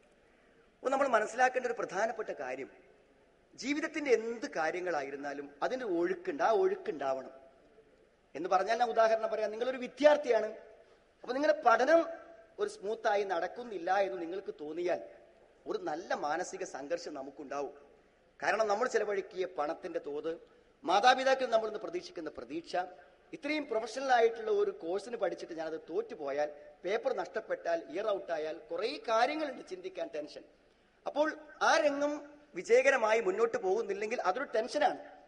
അതോടൊപ്പം തന്നെ നോക്കും നിങ്ങൾ വേറെ നമ്മുടെ പാരന്റ്സുമായിട്ടുള്ള റിലേഷൻ, അത് നേരെ പോകുന്നില്ലെങ്കിൽ മറ്റൊരു ടെൻഷനാണ്. അങ്ങനെ ധാരാളം കാര്യങ്ങൾ സ്മൂത്തായി ജീവിതം മുന്നോട്ട് പോകാതിരിക്കുമ്പോൾ മനസ്സിന് വലിയ അസ്വസ്ഥതകളും പ്രയാസങ്ങളും ഉണ്ടാകും. ഈ പ്രയാസങ്ങൾ ഉണ്ടാകുന്ന സമയത്ത് അത് പരിഹരിക്കാൻ മനസ്സ് ശ്രമിക്കും. ഒരു ശരിയായ പരിഹാരം അല്ലെങ്കിൽ തെറ്റായ ഒരു പരിഹാരമെങ്കിലും തേടും. അപ്പൊ അധികവും പരിഹാരം എന്തായിരിക്കും എന്നറിയും? ഏതെങ്കിലും ഒരു തിന്മയിൽ ജീവിതത്തിൽ സുഖമറിഞ്ഞവൻ ആ തിന്മ ആ സന്ദർഭത്തിൽ അവനെ ആ തിന്മയിലേക്ക് ആകർഷിക്കപ്പെടും. ഇപ്പൊ എന്റെ സുഹൃത്ത് പറയുന്നത്, അവൻ പുകവലിച്ചത് യഥാർത്ഥത്തിൽ ഒരു വെറുതെ ഒന്ന് ഫ്രണ്ട്സിന്റെ കൂടെ നിൽക്കുമ്പോൾ ഒരു സന്തോഷം, ഒരു പ്ലഷർ, അതിനു വേണ്ടി മാത്രം വലിച്ചതാണ്. ഒരിക്കലും അത് ജീവിതത്തിൽ ഒരു നിത്യമാക്കാനോ വേറൊന്നും വിചാരിച്ചതല്ല. പക്ഷെ അത് വലിച്ചു, അതിന്റെ ഒരു സുഖം അറിഞ്ഞു. ആ സമയത്തുണ്ടാകുന്ന ഒരു ആസ്വാദനം, ഒരു ലഹരിയുടെ ഒരു അനുഭവം അതിനുണ്ടല്ലോ. എന്നിട്ട് പിന്നെ അത് വലിക്കാൻ തുടങ്ങി. അവന് കോളേജിൽ പ്രശ്നങ്ങളുണ്ട്, പല സ്ഥലത്തും പ്രശ്നങ്ങളുണ്ട്. എല്ലാവരും ചെയിൻ സ്മോക്ക്, ഇത് പാക്കറ്റ് കണക്കിന് വാങ്ങിയിട്ട് വലിച്ചു കൊണ്ടേയിരിക്കുക. അതിന് ചെറിയൊരു പ്രശ്നം എന്താ പറയുക, കുറച്ച് കാലം കഴിഞ്ഞ് പറ്റൂല. കാരണം ക്ലാസ് ടൈമിൽ വലിക്കാൻ പറ്റൂല, കുറെ ടൈമുകൾ വലിക്കാൻ പറ്റാത്തുണ്ടാവും. ഒരു ചെയിനായിട്ട് സ്മോക്ക് ചെയ്യുന്ന ഒരാൾക്ക് പിന്നെ സ്മോക്ക് ചെയ്യാൻ പറ്റാത്ത സന്ദർഭങ്ങൾ ജീവിതത്തിൽ വരാൻ തുടങ്ങും. എന്റെ മനസ്സിൽ ഇപ്പോഴും വേണമല്ലോ, ഞങ്ങൾ ടൂർ പാക്കേജിൽ പോയപ്പോൾ ഒരാൾ, അയാൾക്ക് ഇതാണ് എല്ലാവരും, അതായത് എമിഗ്രേഷന്റെ കൗണ്ടറിൽ വെച്ച് വരെ അയാൾ വലിക്കുന്നു. എമിഗ്രേഷൻ ഉദ്യോഗസ്ഥന്മാർ കാണാതെ അയാൾ വലിക്കുന്നു. ഞങ്ങൾ അയാളുടെ സ്നേഹപൂർവ്വം പറഞ്ഞു, ഞങ്ങളൊക്കെ പ്രതിക്കൂട്ടിലാവും. അയാൾ പറഞ്ഞു, പറ്റില്ല, എനിക്ക് ഇതൊക്കെ കഴിഞ്ഞു പോയിട്ട് വല്ല ചികിത്സ നിങ്ങൾ പറയും, എനിക്ക് പറ്റൂല. എമിഗ്രേഷൻ ഉദ്യോഗസ്ഥന്മാർക്ക് പാസ്പോർട്ട് കൊടുക്കുമ്പോൾ ബാക്കിൽ സിഗരറ്റ് എരിയുകയാണ്. സഹോദരങ്ങളെ ആലോചിച്ച് നോക്കണം, അത്ര വലിയ അഡിക്ഷനാണ്. എല്ലാ തിന്മകൾക്കും അഡിക്ഷൻ ഉണ്ട്, അതിനും അഡിക്ഷൻ ഉണ്ട്. ഞാൻ ചോദിക്കട്ടെ, വിശുദ്ധമായതൊക്കെ ഖുർആൻ അനുവദിച്ചിട്ടുണ്ട്. ഉഹില്ല ലക്കുമു ത്വയ്യിബാത്ത്, നല്ലത് മുഴുവൻ അനുവദിച്ചു, നല്ലതേ അനുവദിച്ചിട്ടുള്ളൂ. ഖബായിസ്, ദോഷകരമായതും മ്ലേച്ഛമായതും വിരോധിച്ചിട്ടുണ്ട്. ഞാൻ നിങ്ങളെ വെല്ലുവിളിക്കുകയല്ല. ഈ നല്ലൊരു സദസ്സിലും നല്ലൊരു ആലോചനയിലും ഏറ്റവും വലിയ ചിന്താശേഷിയുള്ള ഒരു പക്ഷേ പുകവലിക്കുന്നവർ ആരെങ്കിലും ഉണ്ടെങ്കിൽ അവരോട് പ്രത്യേകമായി ചോദിക്കുന്നു, ഒരു ഗുണം സഹോദരങ്ങളെ, എന്തെങ്കിലും ഒരു ഗുണം, 2 രൂപക്കോ 5 രൂപക്കോ വാങ്ങുന്ന ഒരു സിഗരറ്റ് വലിക്കുന്നത് കൊണ്ടുള്ള ഒരു ഗുണം ഒരു പക്ഷേ നമുക്ക് പറയാനാകുമോ എന്നല്ല. ചില ആളുകൾ പറയും, എനിക്ക് ചിലപ്പോൾ വായിക്കുന്ന സമയത്ത് ഒരു മൂഡ് ഔട്ട് ആവുമ്പോൾ, അല്ലെങ്കിൽ എനിക്ക് എന്തെങ്കിലും ചെറിയ ടെൻഷൻ വരുമ്പോൾ ഒരു ആശ്വാസം ഉണ്ടാവുന്നതാണ്. അതിനെനിക്കൊരു മറുപടി പറയാനുണ്ട്. അതായത് അപ്പോൾ കാണുന്ന ചെറിയൊരു ആശ്വാസം ഉണ്ടല്ലോ, ആ ആശ്വാസമാണ് ഞാൻ നേരത്തെ പറഞ്ഞത്, നിങ്ങളെ നിത്യമായി ആ സ്മോക്കിങ്ങിന് അടിമയാക്കും. കാരണം അപ്പോൾ നിങ്ങൾ കണ്ട ആ സുഖം കൂടുതൽ അനുഭവിക്കാൻ ആവശ്യപ്പെടുന്ന ഒരു ടെൻഷനും കൂടെ വരും. ഇപ്പൊ എന്റെ അടുത്ത് വന്ന സുഹൃത്തിന് ഇപ്പൊ എന്താ ടെൻഷൻ? ക്ലാസ്സിലെ 1ാമനാണ് അവൻ, പഠനരംഗത്ത് അവൻ തിരിച്ചു വന്നു, അവന്റെ ജീവിതം അവൻ മാറ്റിപ്പണിതു. പക്ഷേ സഹോദരങ്ങളെ, അവൻ തുടങ്ങി വെച്ച സ്മോക്കിംഗ് അവന് നിർത്താൻ പറ്റുന്നില്ല. അവന് നിർത്താൻ പറ്റുന്നില്ല. അന്നൊരു പരിഹാരമായി കണ്ട കാര്യം ഇന്നൊരു പ്രശ്നമാണ്. അവന്റെ വിദ്യാർത്ഥി ജീവിതത്തിലെ, ആത്മീയ ജീവിതത്തിലെ ഏറ്റവും വലിയ പ്രശ്നമാണ്. അവൻ പറയുന്നത്, നടക്കുമ്പോൾ കിതക്കുന്നു, പ്രശ്നം വരുന്നു, ശ്വാസത്തിന് തടസ്സം വരുന്നു, ഞാൻ ആരോട് പറയും, എന്തു പറയും, അതിന് മാത്രം ഞാൻ വലിച്ചിട്ടുണ്ടെന്നാണ്. സുഹൃത്തുക്കളെ, അല്പം ഗൗരവപരമായി ചിന്തിക്കുന്ന നിങ്ങളോട് ചോദിക്കുകയാണ്, ഒരു പുകവലിയുടെ പേരിൽ നമ്മൾ പറയേണ്ടി വരുന്ന ദുരന്തങ്ങൾ ഏറെയാണ്. ഞാൻ ചോദിക്കട്ടെ, ചെറിയൊരു നിലക്കൊക്കെ ഒരു മാരകമായ അസുഖങ്ങൾക്കും ക്യാൻസറിനൊക്കെ സാധ്യത ഉണ്ടല്ലോ. എന്നെങ്കിലും ഒരിക്കൽ നമ്മുടെ മരണം ഞാൻ സിഗരറ്റ് വലിച്ചു വരുത്തിയതാണെന്ന് മരണത്തിന്റെ കട്ടിലിൽ വെച്ച് ഓർക്കേണ്ടി വന്നാൽ, ഞാൻ എന്റെ മരണത്തിലും എന്റെ കൊലപാതകത്തിലും എനിക്കൊരു പങ്കുണ്ട് എന്ന് ചിന്തിക്കാതിരിക്കാൻ ആർക്ക് പറ്റും? പുകവലിച്ചതിന് നിഷേധിക്കാൻ പറ്റും? പോകട്ടെ സഹോദരങ്ങളെ, വലിച്ചു കൂട്ടിയ സിഗരറ്റിന്റെ തുകകളും കണക്കുകളും ഒന്നിച്ചു കൂട്ടി കാൽക്കുലേറ്ററിൽ ഒരു കണക്ക് കൂട്ടി ആവറേജ് ഒരു ദിവസത്തെ വലിക്കാൻ ചെലവഴിച്ചത് കൂട്ടിയ ആ സംഖ്യക്ക് എന്തു കണക്ക് പറയും? ലാ തസാലു ഖദമ അബ്ദി യൗമൽ ഖിയാമ, ഖിയാമത്ത് നാളിൽ കണക്ക് ചോദിക്കുന്ന നാളിൽ കാലെടുത്തു വെക്കണമെങ്കിൽ കണക്ക് പറയണം. വലിച്ചു തീർത്ത 1000 രൂപയുടെ കണക്ക് സർവശക്തനായ അള്ളാഹുവിന്റെ മുമ്പിൽ എങ്ങനെ നമ്മൾ കണക്ക് പറയും? നാം ആലോചിക്കണം. എന്തു നന്മയാണ് പറയാൻ പറ്റുക? ഒന്ന് വിശിഷ്ടമാണെന്ന് പറയാൻ നമുക്ക് വകുപ്പില്ല. രണ്ടാമത്തത്, നമ്മുടെ പണത്തെ ചെലവഴിച്ചു, നമ്മുടെ ജീവന് ഹാനി വരുത്തി. അതൊക്കെ പോകട്ടെ സഹോദരങ്ങളെ. റൂമിൽ വീട്ടിലിരുന്ന് പുകവലിച്ച ഒരു പിതാവിന്റെ പുകവലി കൊണ്ട് ആ വീട്ടിൽ പ്രസവിക്കപ്പെട്ട മുഴുവൻ കുട്ടികളും ഇന്ന് ആസ്തമ രോഗികളാണ്. നിങ്ങൾ വിശ്വസിക്കുമോ? എന്റെ അനുഭവമാണ് ഞാൻ. രാത്രി മുഴുവൻ ബെഡ്റൂമിൽ തിങ്ങി നിന്ന പുകകളെ കൊണ്ട് ആ കുട്ടികൾ മുഴുവനും ഇന്ന് ആസ്തമ രോഗികളാണ്. ഞാൻ ചോദിക്കട്ടെ, കൊക്കിക്കുരച്ച് ക്യാൻസർ ബാധിച്ച് മരിക്കാമെന്ന് പുകവലിയുടെ ആസ്വാദനത്തിൽ ഒരാൾ തീരുമാനിക്കട്ടെ, സാരമില്ല. പക്ഷേ അയാളെ കൊണ്ടുവരുന്ന മറ്റു ദുരന്തങ്ങൾക്ക് എന്ത് മറുപടി പറയാൻ പറ്റും? അതൊക്കെ പോകട്ടെ സഹോദര. മാന്യമായ ഒരു അധ്യാപകനോടോ ഒരാളോടോ സംസാരിക്കാൻ പറ്റുമോ പുകവലിക്കുന്ന ഒരാൾക്ക്? നമ്മുടെ ഒരു അധ്യാപകനോട്, ഒരു HOD-യോട്, അല്ലെങ്കിൽ ക്ലാസ്സിലെ ഒരു സഹപാഠിയോട്, മാതാപിതാക്കളോട്, ഏതോ ചേട്ടാ എന്ന് വിളിച്ച് ജ്യേഷ്ഠ എന്ന് വിളിച്ച് ഓടി മടിയിലേക്ക് കയറുന്ന ഒരു കുഞ്ഞു പൈതലിനോട് ഒരു ഉമ്മ വെക്കാൻ പറ്റുമോ സഹോദരങ്ങളെ? ഞാൻ പറഞ്ഞ ജീവിതത്തിൽ എന്തു നന്മയാണ് ഇതിനുള്ളത്? ഒന്നുമില്ല. എന്റെ സുഹൃത്തുക്കൾ തീരുമാനിക്കണം. എന്തെങ്കിലും എവിടെയെങ്കിലും സിഗരറ്റ് നമ്മുടെ പോക്കറ്റിൽ എവിടെയെങ്കിലും ഉണ്ടെങ്കിൽ അത് ഈ സദസ്സിൽ തന്നെ മറ്റാരും കാണാതെ ഇനി ഉപയോഗിക്കാൻ പറ്റാത്ത വിധത്തിൽ നശിപ്പിക്കുന്നതാണ് സഹോദരങ്ങൾ അതിന്റെ തുടക്കം. ഇപ്പോൾ പുറത്തു പോകാൻ കാത്തിരിക്കരുത്. നമ്മുടെ പോക്കറ്റിൽ എവിടെയെങ്കിലും ശേഷിക്കുന്നുവെങ്കിൽ അത് നമ്മുടെ കൈ ഉപയോഗിച്ചുകൊണ്ട് പലപ്പോഴും നമ്മൾ ചെയ്യാറുള്ള പോലെ ആ സമയത്തിന് തീരുമാനമാക്കിയാൽ തീരും. ഞാൻ പറഞ്ഞു, ഒരിക്കലും ഈ പ്രോഫ്കോൺ പൂർണ്ണമായും ഈ പ്രോഫ്കോണിൽ പങ്കെടുത്ത ഒരാളുടെ ചുണ്ടിൽ ഇനി സിഗരറ്റ് കാണുകയില്ലെന്നത് ഈ 1000ങ്ങളിലേക്ക് നമ്മുടെ സദസ്സിന്റെ തീരുമാനമാണ്. ഞാൻ പറഞ്ഞത് അത്രമാത്രം തിന്മ നമുക്ക് അതുമൂലം വരാനുണ്ട്. അതുകൊണ്ട് പരലോകത്ത് ഉത്തരം പറയാൻ പറ്റാത്ത, ഒരുപക്ഷെ ആത്മഹത്യയിലേക്ക് എത്തിക്കുമെന്ന് പറയാവുന്ന, മുഴുവൻ ജനങ്ങളിൽ നിന്നും അപകർഷതയോടെ മാറി നിൽക്കേണ്ടി വന്ന, അഭിമാനബോധത്തോടെ എവിടെ വെച്ചും ചെയ്യാൻ പറ്റാത്ത ആ തിന്മയ്ക്കെതിരെയുള്ള ഒരു പ്രതിജ്ഞയാവട്ടെ നമ്മുടെ ഈ ചോദ്യത്തിന്റെ ഉത്തരം എന്നാണ്. നിങ്ങൾക്ക് തീരുമാനിക്കാം എന്താണ് അതിന്റെ ദൂഷ്യങ്ങൾ എന്ന് മനസ്സിലാക്കാൻ. ഒരുപക്ഷെ ഈ ഹ്രസ്വമായ സംസാരം മതിയാവുമെന്ന് ഞാൻ തീരുമാനിക്കുന്നു. എല്ലാ തിന്മകളിൽ നിന്നും അള്ളാഹു നമ്മളെ കാത്തുരക്ഷിക്കുമാറാവട്ടെ. അസ്സലാമു അലൈക്കും. ഇന്ന് മിക്സഡ് ആയിട്ട് പഠിക്കുന്ന സമ്പ്രദായമുള്ളത്. ഇപ്പൊ നമ്മളെ ക്ലാസ് കുട്ടീനോട്, അതായത് നമുക്ക് സംസാരിക്കുന്നത് തെറ്റാണോ, അല്ലെങ്കിൽ ഒരു ഡൗട്ടായി അങ്ങനെ എന്തെങ്കിലും ക്ലിയർ ചെയ്യുന്നത് തെറ്റാണോ? ഇസ്ലാമിക വീക്ഷണം എന്താണ്? നമ്മളൊരു മിക്സഡ് ആയിട്ടുള്ള ഒരു വിദ്യാഭ്യാസ സ്ഥാപനങ്ങളിലാണ് നമ്മളെല്ലാവരും പഠിച്ചുകൊണ്ടിരിക്കുന്നത്. അങ്ങേയറ്റം ജീവിതത്തിൽ സൂക്ഷ്മത പാലിക്കണമെന്ന് വിചാരിക്കുന്നവർക്ക് പോലും യഥാർത്ഥത്തിൽ പ്രയാസകരമായിട്ടുള്ള ഒരു ജീവിതാവസ്ഥയാണുള്ളത്. പ്രത്യേകിച്ചും പ്രൊഫഷണൽ ആയിട്ടുള്ള കുട്ടികളെ സംബന്ധിച്ചിടത്തോളം ആൺകുട്ടികളും പെൺകുട്ടികളും ഒന്നിച്ചാവേണ്ടി വരുന്ന ഇഷ്ടംപോലെ അവസരങ്ങൾ ക്യാമ്പസുകളിലുണ്ട്. മാത്രമല്ല നമ്മുടെ ക്യാമ്പസിലെ പല പഠന പരിപാടികളും തന്നെ ആൺകുട്ടികളും പെൺകുട്ടികളും ഒന്നിച്ചു നിർവഹിക്കേണ്ട കാര്യങ്ങളാണ്. അപ്പൊ ഈ ഒരു പ്രതിസന്ധി എന്ന് പറഞ്ഞാൽ ഈ ഇരിക്കുന്ന മുഴുവൻ ആളുകളുടെയും പ്രതിസന്ധിയാണ്. നമുക്ക് എല്ലാവർക്കും അറിയാൻ പറ്റും, മഹാനായ റസൂൽ കരീം സല്ലല്ലാഹു അലൈഹി വസല്ലമ ഏറ്റവും ശക്തമായി താക്കീത് ചെയ്ത 2 കാര്യങ്ങൾ. ഇന്ന ദുനിയാ ഹുൽവത്തുൻ ഖദിറ, വളരെ മാധുര്യമുള്ളതും വളരെ പച്ചപ്പുള്ളതും പ്രശോഭിതവുമായതാണ് ഈ ഭൗതിക ജീവിതം. അതുകൊണ്ട് തന്നെ അതിന്റെ മാസ്മരീകതകൾ നമ്മളെ വശീകരിക്കും, നമ്മളെ അപകടത്തിൽപ്പെടുത്തും. ഫത്തഖു ദുനിയാ വത്തഖു നിസാ, നിങ്ങൾ സ്ത്രീകളെ സൂക്ഷിക്കണം, അതേപോലെ തന്നെ ഭൗതിക ജീവിതത്തെ സൂക്ഷിക്കണം എന്നാണ്. ഇത് നമുക്കുള്ളൊരു താക്കീതാണ്. നമ്മൾ വളരെ സൂക്ഷ്മതയും ശ്രദ്ധയും പാലിച്ചില്ലെങ്കിൽ വലിയ അപകടങ്ങൾ ഉണ്ടാകും. ഞാൻ പറയുന്നത്, ഈ പൊതുവെ ഇത്തരം ഫ്രണ്ട്ഷിപ്പുകൾ, ആൺകുട്ടികളും പെൺകുട്ടികളും തമ്മിലുള്ള ഫ്രണ്ട്ഷിപ്പുകൾ പലപ്പോഴും ക്യാമ്പസിൽ വരികയും സംസാരിക്കുകയും ചെയ്യുമ്പോൾ നമ്മൾ അത് തുടങ്ങുന്ന ഒരാൾ പോലും ഞാനൊരു തെറ്റ് ചെയ്യുന്നു എന്ന ഒരു മാനസികാവസ്ഥയിലല്ല അതിനൊന്നും തുടക്കം കുറിക്കുന്നത്. ഇപ്പൊ എന്നോട് സുഹൃത്ത് ലളിതമായി ചോദിച്ചൊരു ചോദ്യമാണ്, ഇന്ന് എന്നോട് ചോദിച്ച ചോദ്യമാണ്, ഒന്നുമില്ല, ഞാൻ ഫോൺ ചെയ്യാൻ ഉദ്ദേശിക്കുന്നില്ല, സംസാരിക്കാൻ ഉദ്ദേശിക്കുന്നില്ല, ഒരു ബന്ധം സ്ഥാപിക്കാൻ ഉദ്ദേശിക്കുന്നില്ല, പക്ഷേ എനിക്കൊരു വിവാഹം കഴിക്കണമല്ലോ 24-25 വയസ്സാകുമ്പോൾ. അപ്പൊ അതിനുവേണ്ടി ക്യാമ്പസിൽ എൻ്റെ അതേ പ്രൊഫഷനിൽ ഒരു കുട്ടിനെ ഞാനിങ്ങനെ ഒന്ന് നോക്കി വെച്ചാൽ വല്ല പ്രശ്നവുമുണ്ടോ എന്ന് ചോദിച്ചു. ഞാൻ നിങ്ങൾ ചിരിക്കാൻ വേണ്ടി പറഞ്ഞതല്ല, ഞാൻ പറഞ്ഞത് ഈ രംഗത്ത് സംസാരിക്കുന്ന എല്ലാ ആളുകളുടെയും ന്യായം ഞാൻ ചെയ്യുന്നത് ശരിയാണെന്ന്. ചില ആളുകൾ ചോദിക്കുന്ന ചോദ്യം കേട്ടാൽ ഇതിനേക്കാൾ രസാവഹമാണ്. ഞാൻ നിസ്കരിക്കാത്ത ഒരാളാണ്, ദീനിൽ ശ്രദ്ധയില്ലാത്ത ആളാണ്, അവളുമായുള്ള ഫ്രണ്ട്ഷിപ്പ് കൊണ്ടാണ് എനിക്ക് അങ്ങനത്തെ ചില സ്വഭാവങ്ങൾ കിട്ടിയത് എന്ന് വരെ സംസാരിച്ച ആളുകൾ. അപ്പൊ ഞാൻ പറഞ്ഞാൽ ഇതൊരു പൊതുവെ എന്താണെന്ന് വെച്ചാൽ, ഇതിലൊരു തെറ്റു പറഞ്ഞാൽ അവൻ ഒരപരിഷ്കൃതനും തനി യാഥാസ്ഥികനുമാകുന്ന രൂപത്തിൽ ഇത് നന്മയായി സമൂഹം വിലയിരുത്തിയിരിക്കുകയാണ്. ഒരുപക്ഷെ അതിന്റെ ചർച്ചകൾ പോലും പിന്തിരിപ്പനാണ് എന്ന് പറയത്തക്ക വിധത്തിൽ അത്രമാത്രം അത് ആളുകൾ അംഗീകരിച്ചു കഴിഞ്ഞിരിക്കുന്നു. സഹോദരങ്ങളെ, എന്നാൽ നിങ്ങൾ സൂക്ഷിക്കുക, ഏറ്റവും മാരകമായ തെറ്റാണ് വ്യഭിചാരം എന്ന് പറഞ്ഞാൽ. അതൊരു സ്ത്രീയും പുരുഷനും ശാരീരികമായി ബന്ധപ്പെടുക എന്നതിൽ മാത്രം പരിമിതമാണെങ്കിൽ നമുക്ക് അതുവരെയുള്ള കാര്യങ്ങളെ കുറിച്ച് വിട്ടുവീഴ്ച ചെയ്യാമായിരുന്നു. വലാ തഖ്റബു സിന, നിങ്ങൾക്കറിയാം, വ്യഭിചാരത്തെ സമീപിച്ചു പോകരുത്. ഞാൻ പറഞ്ഞത്, അത് എവിടെ വെച്ച് ഒരു സ്ത്രീയും പുരുഷനും തമ്മിലുള്ള ഒരു ബന്ധം ആരംഭിച്ചുവോ ആ ബന്ധത്തിന് അങ്ങനത്തെ ഒരു പരിണിതിയെ ഉണ്ടാവും. അതുകൊണ്ട് ഏറ്റവും സൂക്ഷിക്കേണ്ടത് ലളിതമായ തുടക്കത്തെയാണ്. ഞാൻ പറഞ്ഞത്, ഒരു കാരണവശാലും നമ്മുടെ കൂടെ പഠിക്കുന്നത് ഒരു 10 പെൺകുട്ടികൾ നമ്മുടെ ക്ലാസ്സിലുണ്ടെങ്കിൽ 10 പെൺകുട്ടികളും സമാനരാണ് നമുക്ക്. ഏതെങ്കിലും ഒരു പെൺകുട്ടിയോട് പ്രത്യേകമായ ഒരു ബന്ധമോ സ്നേഹമോ നമ്മൾ കാത്തു സൂക്ഷിക്കുന്നില്ല. തിരിച്ചും അങ്ങനെയാണ്. പെൺകുട്ടിയെ സംബന്ധിച്ചും ആൺകുട്ടികളുമായിട്ടും അങ്ങനത്തെ ഒരു ബന്ധം ഇല്ലാത്തൊരവസ്ഥ നമ്മൾ കാത്തു സൂക്ഷിക്കണം.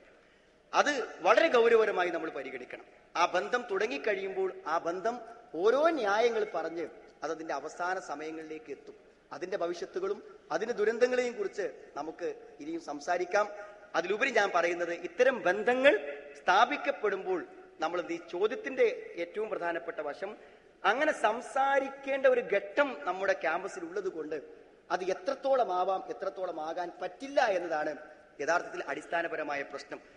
കോളേജിലും ക്യാമ്പസിലുമുള്ള ഒരു പെൺകുട്ടിയെയും ഞാൻ ഒരു നിലക്കും ഒരു സംസാരത്തിനും ഒരു ചോദ്യത്തിനും ഞാൻ ഉത്തരം പറയുന്ന പ്രശ്നമില്ല എന്ന് തീരുമാനിക്കുക പലപ്പോഴും കോളേജിലും നമ്മുടെ ക്ലാസ്സുകളിലും നമുക്ക് അസാധ്യമാണ്. അതുകൊണ്ട് പലപ്പോഴും നമ്മളതിന് പറയാറുള്ള ഉത്തരം എന്ന് പറഞ്ഞാൽ, സാധാരണഗതിയിൽ നമ്മൾ വാഹനം ഓടിച്ചു പോകുന്നു, അപ്പോൾ നമുക്ക് വഴി അറിയില്ല, വഴി തിരിയേണ്ട സ്ഥലം എത്തിയിട്ടുണ്ട്, തൊട്ട് മുമ്പ് നിൽക്കുന്നത് ഒരു സ്ത്രീ ഒരു കുട്ടിനെടുത്ത് പോകുന്നു. അപ്പൊ നമ്മൾ എന്ത് ചെയ്യുന്നു? അവിടെ വണ്ടി നിർത്തി തൽക്കാലം അവരോട് ചോദിച്ചു. അവിടെ ഒരു സ്ത്രീയാണോ പുരുഷനാണോ എന്നതല്ല നമ്മളെ പ്രശ്നം, നമുക്ക് വഴി അറിയണം. ആ നാട്ടിലെ ആൾക്ക് നമ്മൾ ജസ്റ്റ് ചോദിച്ചു എന്ന് മാത്രം. ഒരു സ്ത്രീയോട് സംസാരിച്ചു എന്നോ അല്ലെങ്കിൽ ഒരു സ്ത്രീയോട് അവിഹിതമായ ഒരു ബന്ധം പുലർത്തി എന്നൊന്നും നമ്മൾ അതിനെക്കുറിച്ച് പറയാറില്ല. അത് സാമാന്യമായ ഒരു കാര്യം. എന്ന പോലെ കൂടെ പഠിക്കുന്ന ഒരു പെൺകുട്ടി, ആ പെൺകുട്ടിയോട് ചിലപ്പോൾ ഒരു കാര്യം ചോദിക്കേണ്ടി വരാം, തിരിച്ചു പറയേണ്ടി വരാം. പക്ഷെ അവിടെ എല്ലാം സംസാരിക്കുന്നവനും കേൾക്കുന്നവനും പൂർണ്ണ ബോധ്യം വേണം. ഈ സംസാരത്തിന് പിന്നിൽ ഞാൻ പറഞ്ഞ വസ്തുതകൾക്കും ആവശ്യങ്ങൾക്കും കാര്യങ്ങൾക്കും അപ്പുറം മറ്റൊരു ഉദ്ദേശവും എനിക്കിതിലില്ല. അവളോട് സംസാരിക്കാൻ ഒരു കാരണമുണ്ടാക്കിയതല്ല, അവനോട് തിരിച്ച് സംസാരിക്കാൻ ഒരു കാരണമുണ്ടാക്കിയതല്ല, വെറുതെ നിന്നപ്പോൾ ഒരു ബന്ധമുണ്ടാക്കാൻ വിശേഷം ചോദിച്ചതുമല്ല.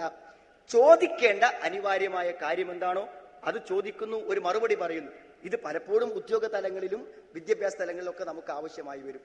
എന്നാൽ വമനിബുത്തക വറാ അദാലിക്, യഥാർത്ഥത്തിൽ നമ്മളുടെ ഒരു ഭാര്യയോടുള്ള നമ്മുടെ ബന്ധം, ആ ബന്ധം പോലെയുള്ള എന്തെങ്കിലും ഒരു സൗഹൃദമായ ഒരു ബന്ധം, ഒരു ഹൃദയബന്ധം ഏതെങ്കിലും ഒരു സ്ത്രീയോടോ ഒരു പുരുഷനോടോ സ്ഥാപിച്ചെടുക്കത്തക്ക വിധത്തിലുള്ള പെരുമാറ്റങ്ങളും ബന്ധങ്ങളും ഇസ്ലാം നിഷിദ്ധമാക്കിയതിന്റെ പരിധിയിൽ തന്നെയാണ് പെടുക. അതുകൊണ്ട് നമ്മൾ സൂക്ഷിച്ചാൽ മതി. നമ്മുടെ സംസാരത്തിന് പിന്നിൽ, നമ്മുടെ ബന്ധങ്ങൾക്ക് പിന്നിൽ അങ്ങനെയല്ല. പിന്നെ ഒരു കാര്യം ശ്രദ്ധിക്കുക, ഒറ്റയ്ക്കൊരിക്കലും സംസാരിക്കാൻ പറ്റില്ല. എപ്പോഴും നമ്മൾ ഒരു കൂട്ടത്തിൽ വെച്ചേ പറ്റില്ല. ഒറ്റക്കാകുന്നതും ലാ യഖ്ലുവന്ന റജുലുൻ ബിഇംറഅത്തിൻ, ഒരു സ്ത്രീയും പുരുഷനും ഒറ്റക്കാകാൻ പറ്റില്ല. അപ്പൊ നിങ്ങൾ ഫോൺ ചെയ്യുമ്പോൾ നിങ്ങളും അവളും മാത്രമേ ഉള്ളൂ. അവൾ കൂട്ടുകാരികൾക്കിടയിൽ മുഴുവൻ നിന്നാലും അവൻ കൂട്ടുകാർക്കിടയിൽ മുഴുവൻ നിന്നാലും